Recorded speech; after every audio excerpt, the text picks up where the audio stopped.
My name is Jim Poirier. I'm a retired chemistry teacher from La Jolla High.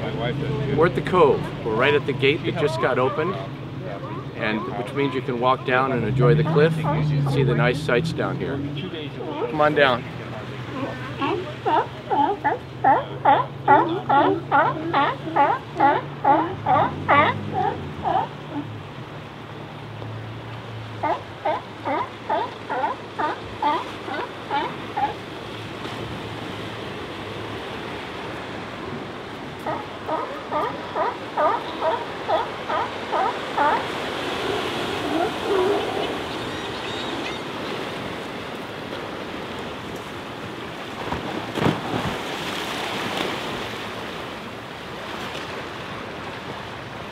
These sea lions jumping off here was because of our presence, right? Right.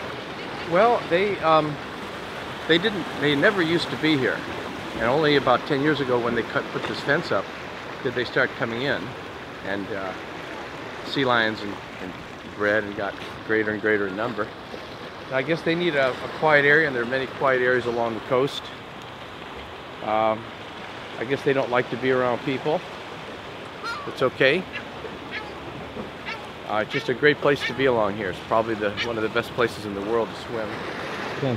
Well, it's pretty clear water. It's safe and flat most of the time. You have lifeguards here. It's got a beautiful view of the coast. It's just a gorgeous place.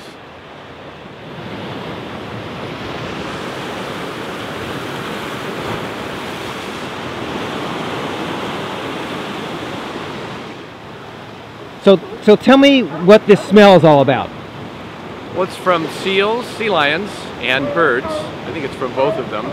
And when the wind's right, it just comes right up to the restaurants or where you're sitting and hits you, and it's really gross. It's unique. It's a unique bad smell. It's not like human waste. It's not like dog or cat waste. It's a very strong, pungent, gross-smelling crap, and it keeps going. It blows up into the restaurant area and to people who are around the beach. People have vomited at restaurants who were eating up at George's restaurant when the wind came up with the smell. My name is Bob Higgins, and I was born across the street from the Cove, right over there where the La Jolla Sweetheart in 1944. So I'm an old native. Basically, when I was a kid, there was no fence here, and we all were just, running around on the rocks out here, diving off and having fun and everything. And the sea lions were here, but they weren't here like in full force like they are now, because we also had access. And all the cormorants were living and residing at Devil's Slides over there by the caves, where the big cliffs are. Never any problem with any odor at all, or fecal matter. It's the same way down at the children's pool. If you just let the people on the beach, the seals will find places where there's not people, and they're fine, and the people are fine. It's just but once you cordon it off and you make it a seal place, the seals all know, and they come all to that spot, and it becomes a seal hotel. I was the first one through. About 500 cormorants took off when it landed all over into the water, and then a few seals jumped off. Just because I came into their area, which didn't hurt them, But I think this is going to be the only thing that's going to solve this problem eventually. With the winter storms, we'll wash it out, and enough people can come down here off and on, just to make sure that it doesn't become a seal wreckery, or whatever that word is.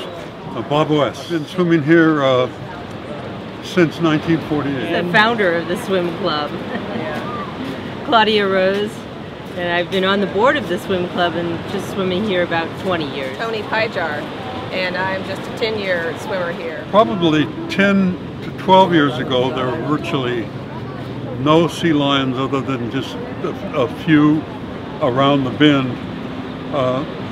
And it seems in the last 3 or 4 years, it's been prolific. For instance, the lifeguards tell me they've counted up to 600 sea lions on these rocks, head count, at one time. And they've taken over completely. And they birth their young here, and that never happened. See the young frolicking in the water. There's some right now that are just pups. They're playful. They come very close to you and they blow bubbles at you.